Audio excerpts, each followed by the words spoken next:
The Artemis hung in space like a mechanical curiosity, her hull a patchwork of different metals and materials that caught the light of nearby stars in a dozen different ways. To the Concordiate patrol vessels that surrounded her, she looked less like a spacecraft and more like something cobbled together from a salvage yard, which, Captain Sarah Chen had to admit, wasn't entirely inaccurate. "They're hailing us again," Lieutenant Marcus Rodriguez reported from his communication station, his dark eyes fixed on the holographic display that flickered with a rainbow of interference patterns, another quirk of their hybrid systems. Sarah straightened in her command chair, brushing a strand of black hair from her face. "Let them wait. Raj, how's our cargo holding up?" Chief Engineer Raj Patel's voice came through the internal comm, accompanied by the ever-present hum of the Artemis's mismatched engines. "The stasis fields are stable, Captain. All 30,000 vaccine doses are secure.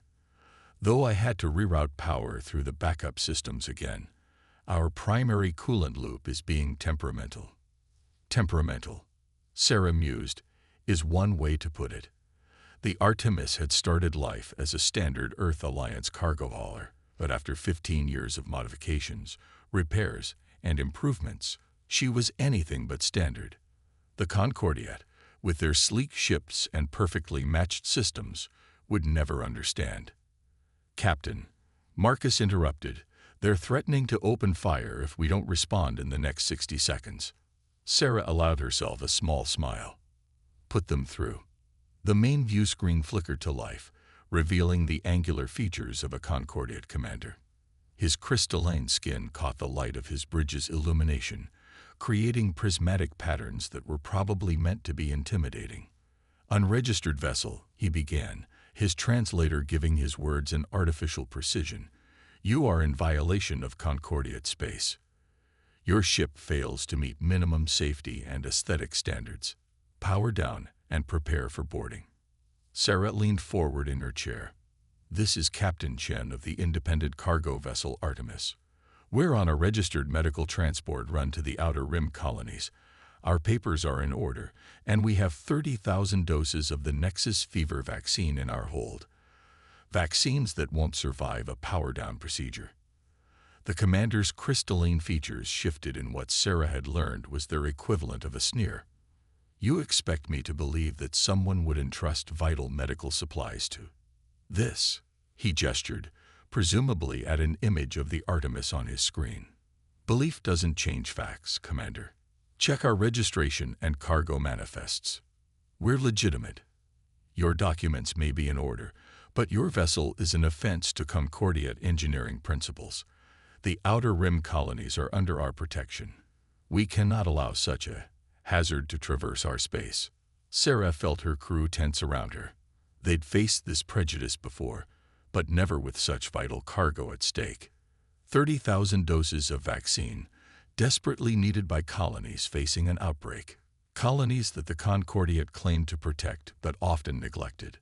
"Lieutenant Rodriguez," Sarah said calmly, "please transmit our full engineering specs to the commander. All of them." Marcus looked up, surprised. "Captain, our modifications are proprietary." "Do it." As the data streamed across space, Sarah watched the commander's expression shift from contempt to confusion to something approaching disbelief. She knew what he was seeing.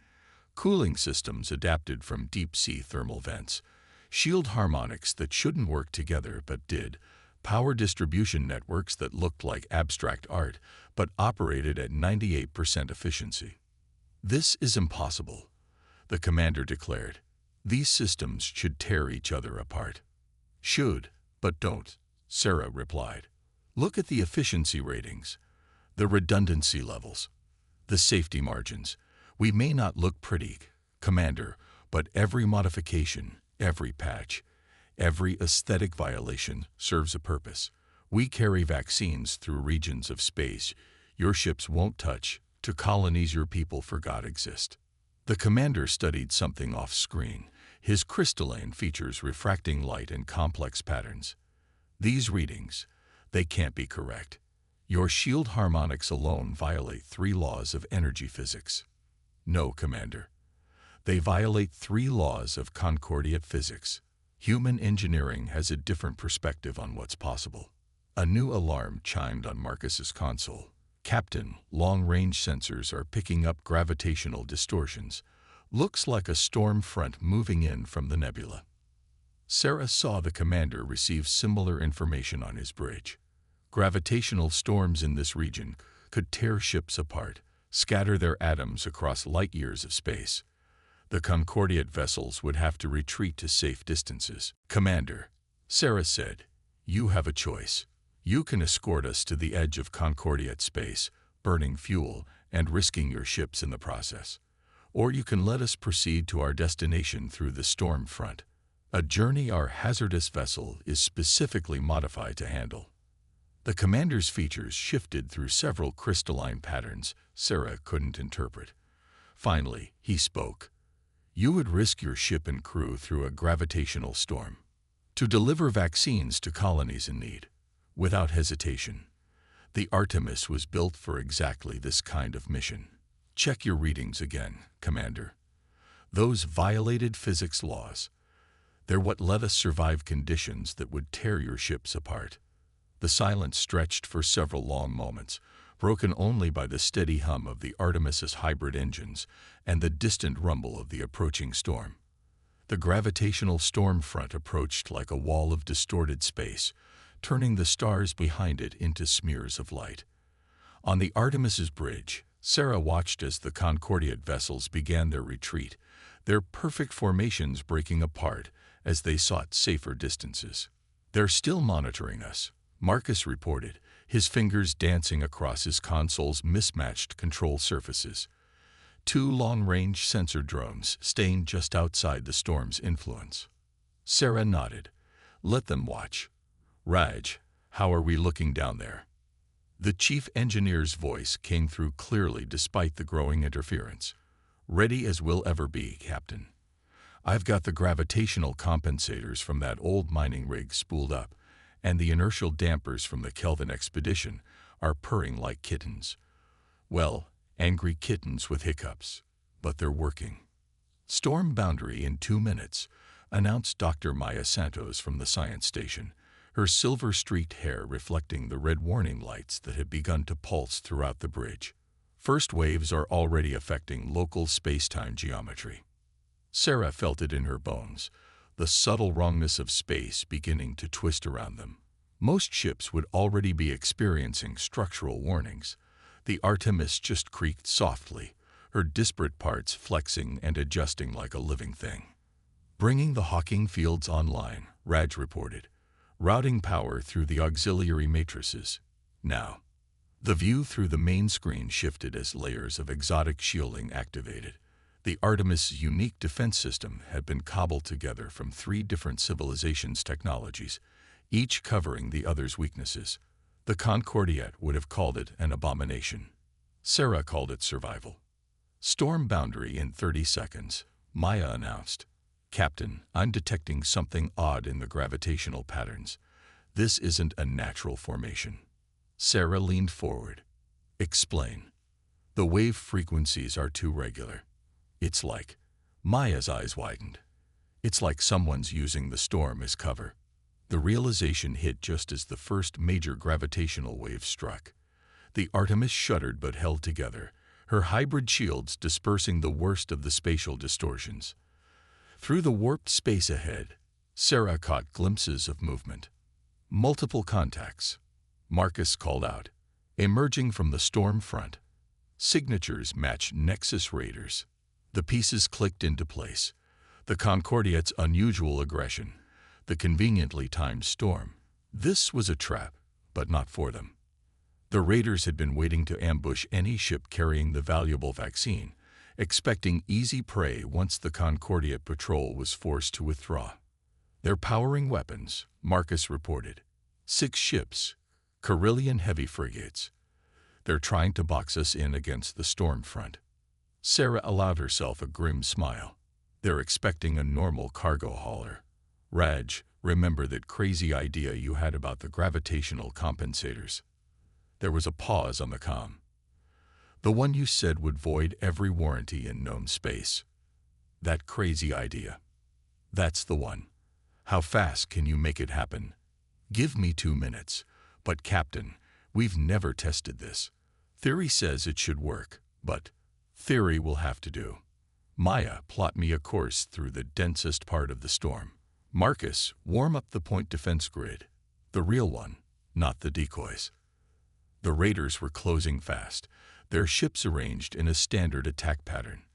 They hadn't noticed that the Artemis' random structural flaws were actually carefully planned weapon ports, or that her apparent hull damage concealed military-grade armor salvaged from a dozen battlefields. Their broadcasting demands, Marcus reported. Standard pirate stuff.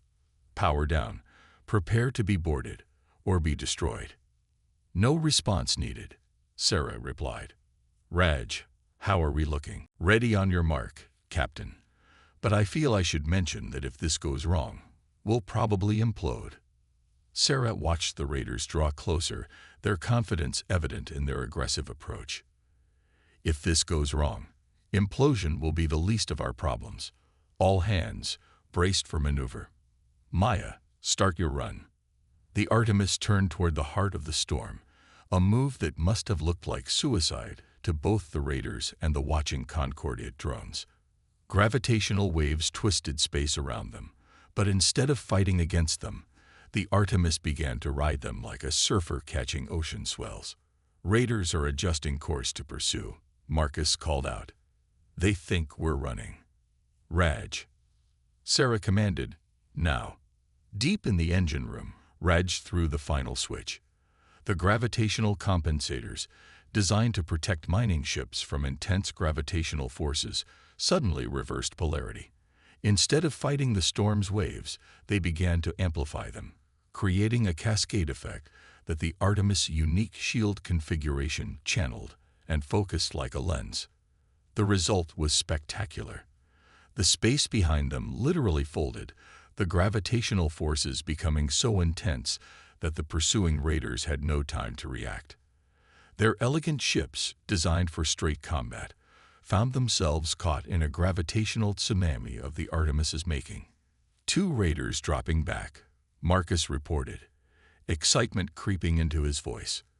Their drive fields are destabilizing. 3 more showing hull stress. Wait, 1 just lost structural integrity. Through the chaos, Sarah kept her focus on their course.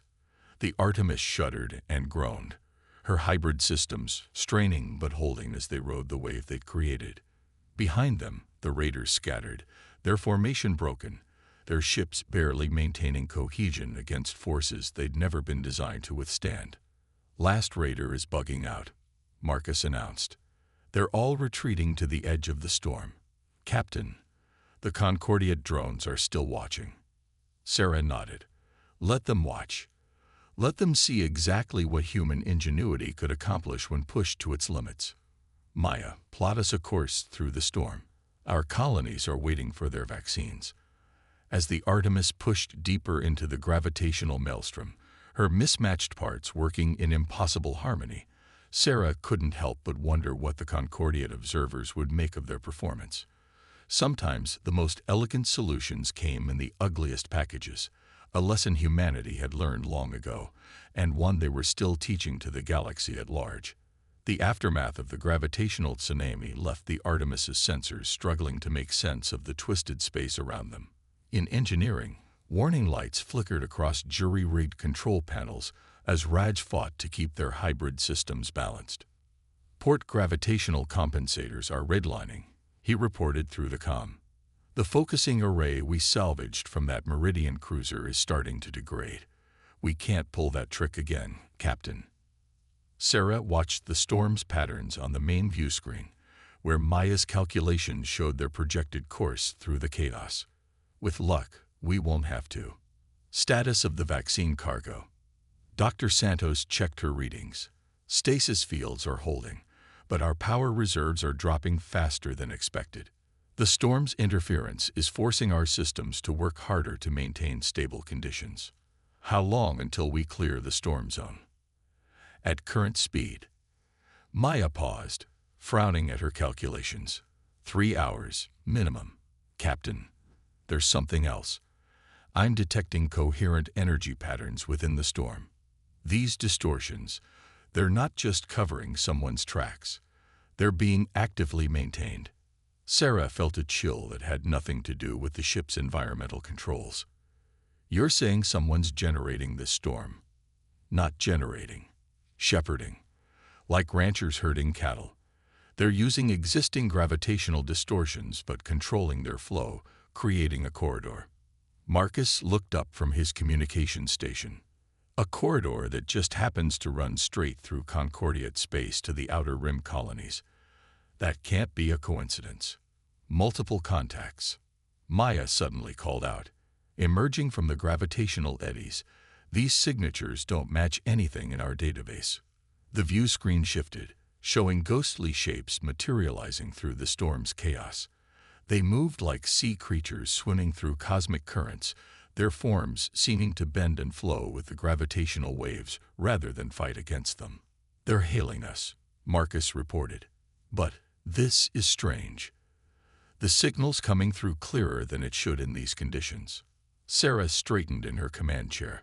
Put them through. The image that appeared on their screen was unlike anything they'd encountered before. The being appeared to be composed of shifting geometric patterns, its body a constantly moving arrangement of shapes that somehow suggested both intelligence and alien perspective. Vessel of salvaged parts, the being spoke, its words translated into eerily perfect standard. You have attracted our attention. Sarah kept her voice steady. This is Captain Chen of the Artemis.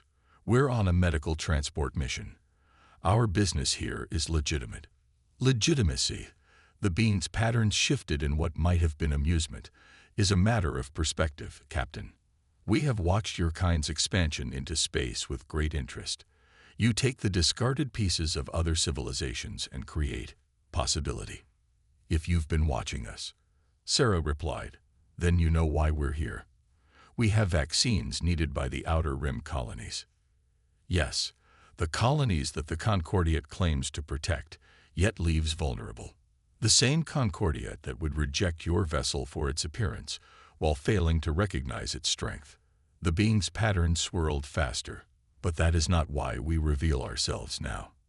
Maya's console chimed urgently. Captain, more ships appearing. Dozens of them. They're forming a pattern around us. The alien being continued. We are the architects of flow, shapers of gravitational tide. For millennia, we have watched the rigid civilizations of this galaxy build their perfect ships and impose their perfect laws. They fear disorder, reject adaptation, deny the fundamental truth of existence, that chaos breeds strength. Sarah felt the pieces clicking together. The raiders. The storm. You orchestrated all of this. A test, the being confirmed, one that your remarkable vessel and crew have passed. But now comes a choice, Captain Chen. The Concordiate's influence spreads, imposing their standards of technological purity across the galaxy. They would stamp out the very adaptation that makes your species interesting. What kind of choice? Sarah asked, though she suspected she already knew. Join us. Your understanding of improvisation, your ability to create strength from discarded pieces, these align with our purpose. Help us maintain the balance against the Concordiate's rigid order. In return, we offer knowledge of gravitational engineering beyond your current understanding. Marcus leaned forward. Captain, think what we could do with that kind of technology. The places we could reach, the people we could help. And the cost. Sarah asked the alien being. Merely your cooperation and certain adjustments to local space. Small changes that will make Concordiate standardization more difficult. Nothing that would directly harm anyone. Sarah looked around her bridge, at the mismatched systems and salvaged components that had saved their lives countless times. Everything here represented human ingenuity and determination, yes, but also their fundamental belief in helping others, not just proving a point. With respect, she replied carefully, I don't believe you're telling us everything. These small changes you mention, they would disrupt Concordiate shipping lanes, wouldn't they? force ships to avoid certain routes, isolate communities.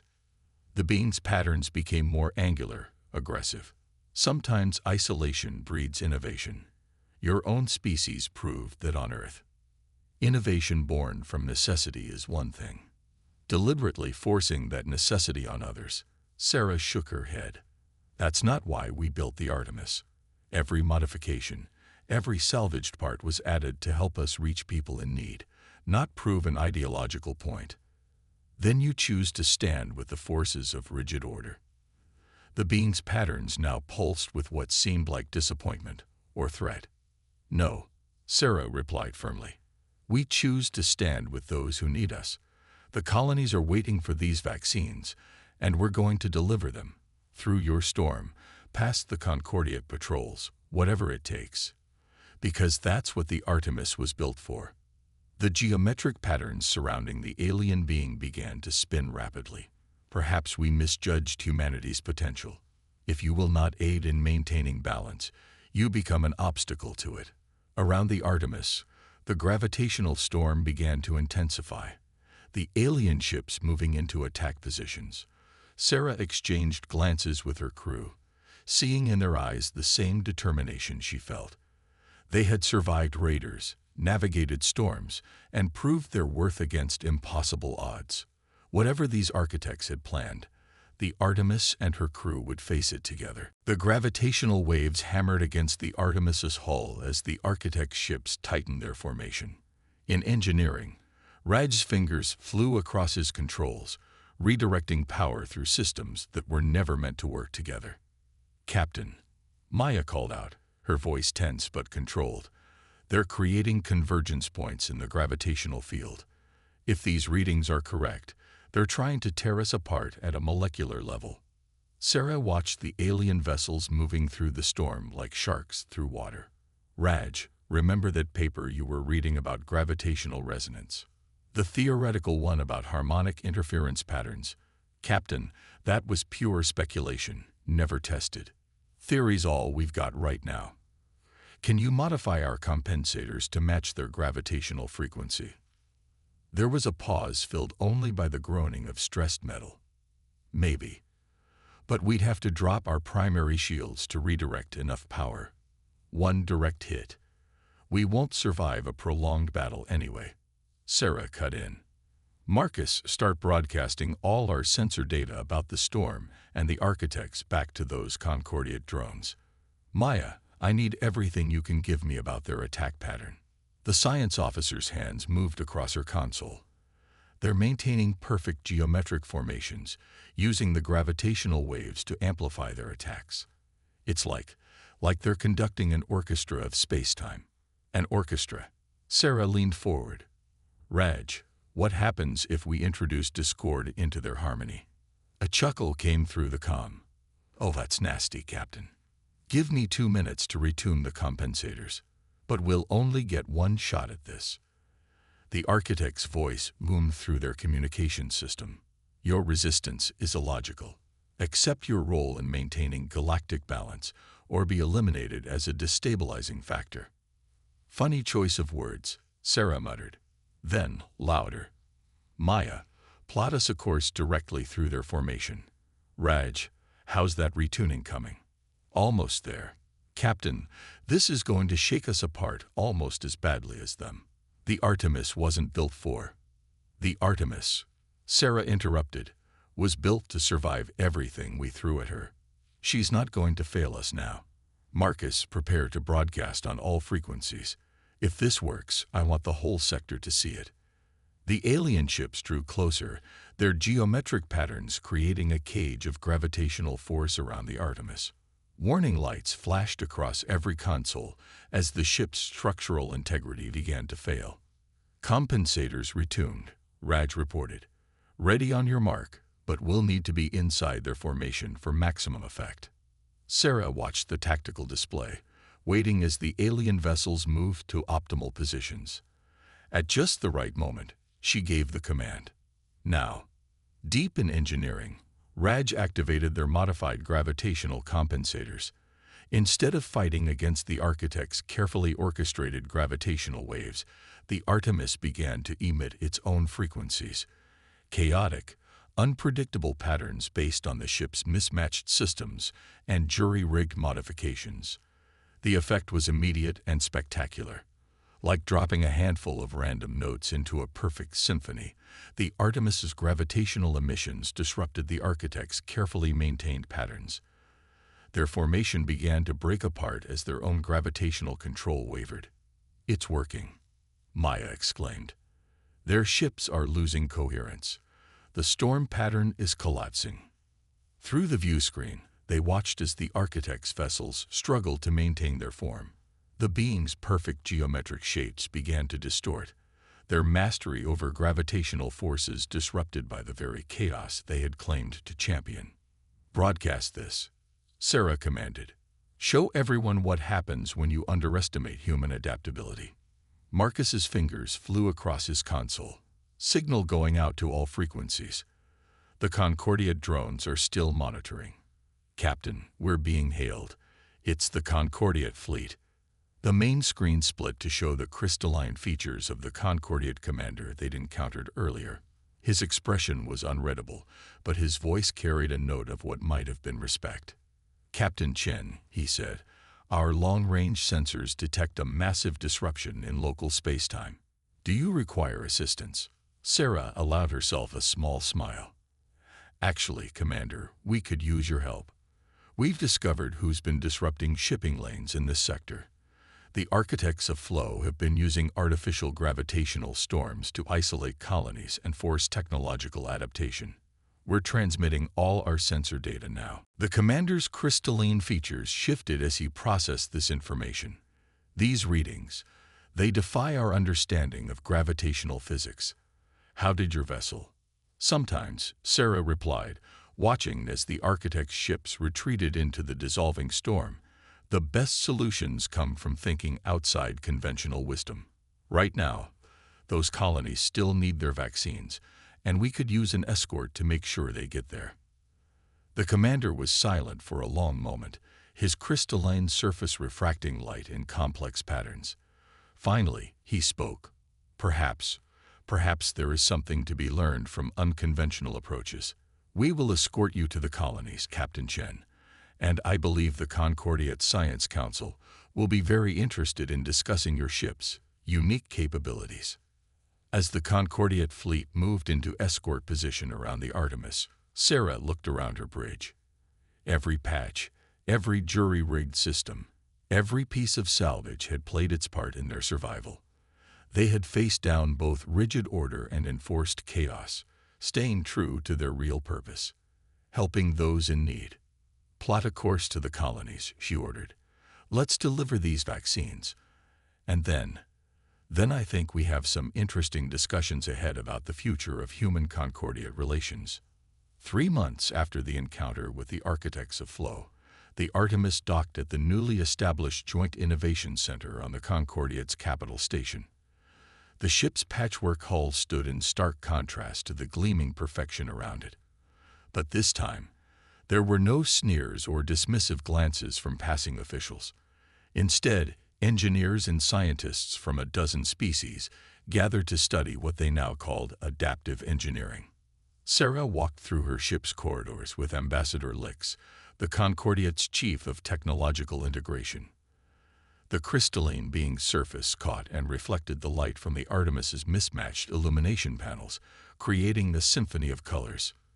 "Your encounter with the architects changed many perspectives," Lix commented, pausing to examine a junction where 3 different power conduits merged in what should have been an impossible configuration.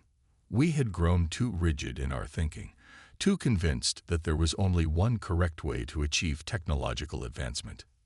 "Necessity breeds innovation," Sarah replied, running her hand along a bulkhead that had survived countless missions. "Every modification, every salvaged part tells a story of adaptation and survival." They reached engineering, where Raj was conducting a seminar for a group of wide-eyed Concordiate engineering students. He stood before a holographic display of the Artemis power distribution network, which looked more like an abstract art piece than a technical diagram. "The key isn't just making different systems work together," He was explaining, "It's understanding how their differences can become advantages. Each component has its own quirks, its own rhythms. The art is in finding the harmony in the chaos." Ambassador Lix's crystalline surface shifted in what Sarah had learned was their equivalent of thoughtful nodding. "Since implementing some of your hybrid engineering principles, our emergency response vessels have shown a 40% improvement in adaptation to unexpected situations." The old Standards Committee would have had a collective crystalline fracture at the very idea. They continued their tour, passing Maya's science lab where she was collaborating with xenophysicists on new theories of gravitational manipulation inspired by their encounter with the architects. The beings themselves hadn't been seen since their retreat, but their legacy lived on in the advancing understanding of space-time dynamics. The latest reports from the Outer Rim colony show 0 deaths from the Nexus fever outbreak, Marcus reported, joining them with a data pad in hand.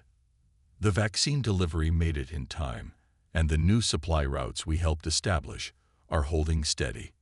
Sarah smiled, remembering the faces of the colonial administrators when the Artemis had arrived with its vital cargo, escorted by the very Concordiate fleet that had initially tried to stop them. That's what this was always about, finding ways to help people, no matter what stands in our way. "Which brings us to the purpose of my visit," Ambassador Lix said, their crystalline surface taking on a formal pattern. "The Concordiate Council has reviewed your proposals for the Joint Emergency Response Initiative. The idea of a fleet combining our technological precision with human adaptive engineering, it's unprecedented. But necessary," Sarah added. "The galaxy's too big, too diverse for any one approach to handle every crisis. The architects proved that by exploiting the gaps between order and chaos, we need to be able to adapt, to improvise, to find strength in apparent weakness." Lix finished. "The Council agrees. They've approved the initiative. The Artemis will serve as both a training vessel and a prototype for a new class of hybrid ships. Captain Chen, they want you to oversee the program." Sarah stopped walking, surprised despite the rumors she'd heard. The Concordiate is willing to build ships that don't meet their traditional standards. Lix's surface rippled with what might have been amusement. "Traditional standards are evolving, thanks to you and your crew. The architects sought to force change through isolation and conflict. You proved that true progress comes from cooperation and understanding." They reached the bridge, where the mismatched consoles and jury-rigged systems told the story of countless missions and adaptations. Through the view screen, Sarah could see other ships docked at the station, sleek Concordiate vessels, yes, but also others that showed signs of modification and hybridization. The change was already beginning. "There will be resistance," Lix warned. "Many still believe in the superiority of pure engineering principles."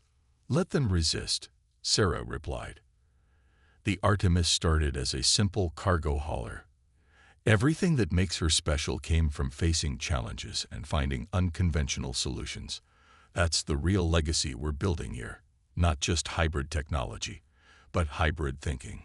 The understanding that strength comes in many forms, and the best innovations often arise from embracing what others reject.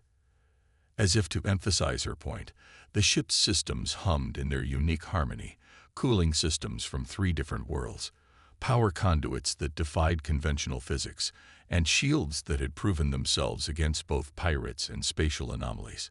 Each part told a story of human ingenuity, of refusing to be limited by traditional boundaries.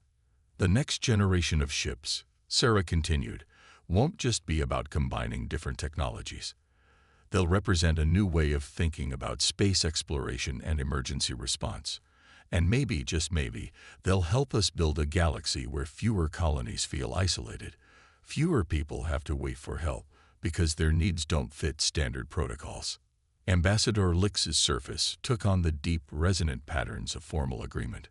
"The Concordiate fleet that once tried to stop you from entering our space will now escort you to the graduation ceremony for the first class of hybrid engineering specialists. Sometimes, Captain Chen, the most elegant solution is simply admitting we were wrong." Sarah looked around her bridge, at the ship that had started as an object of ridicule and become a symbol of innovation. The Artemis had proved that true strength didn't come from perfect uniformity, but from embracing diversity and adaptation. In a galaxy full of rigid standards and enforced chaos, they had found a middle path, one built from salvaged parts, determined hearts, and the unshakable belief that the best solutions were the ones that helped people in need. The legacy of the Artemis would live on, not just in the hybrid ships that would follow, but in the minds of everyone who learned to see beauty in imperfection and strength in adaptation. It was a legacy written in salvaged metal and jury-rigged systems, in broken standards and new possibilities, a testament to humanity's greatest gift, the ability to take what others discard and build something extraordinary.